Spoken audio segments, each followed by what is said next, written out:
my career in product management, I think there's probably some listeners that are wondering, how do I get into that, right? So I'm curious, Megha, like, do you have some good advice for how do you transition into product management?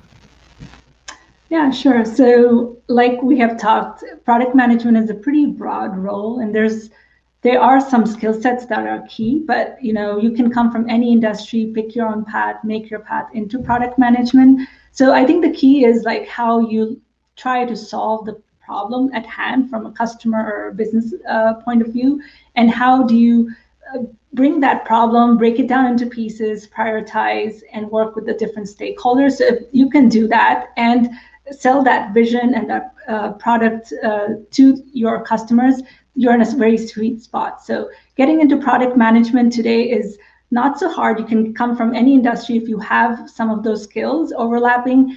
Also, there are a lot of different certifications out there or school just focusing on product management, like Product School, which is a school I teach at as well. So, there are ways to learn from teaching, there's ways to learn from hands-on experience or your past experience. It's really a journey you have to make on your own. So you touched on it, but just to dial in a little bit more, education, certification, job experience. It sounds like you're saying that, in the end, it's what you bring to the table and your ability to function within the context the company operates in. Or do you think that there's a little bit more to that? Do you have any recommendations on these, or really is it just be tenacious and keep working at your skills?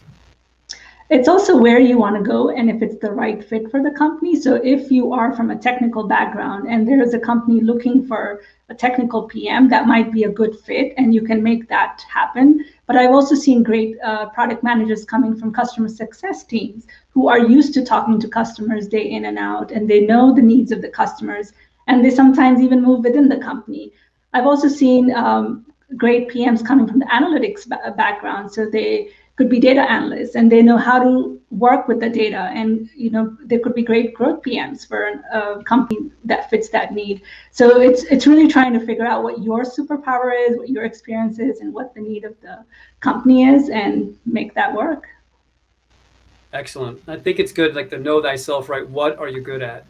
When you think about a book I liked to kind of add to Ashish's book list, one was First Break All the Rules. And it's more when you get into leadership, thinking about how do you hire people based on what they're talented. Because when you're talented, you have neural pathways you use all the time, so it becomes easier to process information and to handle it. So in some cases, you might have a dirt path. In other cases, you might have, a super highway. Like, I'm not the person you want being a singer in a karaoke room. I can clear it out pretty well. But in product management, figuring it out is something I do. So some developers are problem solvers. They take a set of known variables and they create a solution for that. Product management is more of a figuring it out, of taking those unknown variables, figuring them out, and creating the context so the developers or the designers can then go ahead and be clear about hitting the target. Well, this has been a really great question.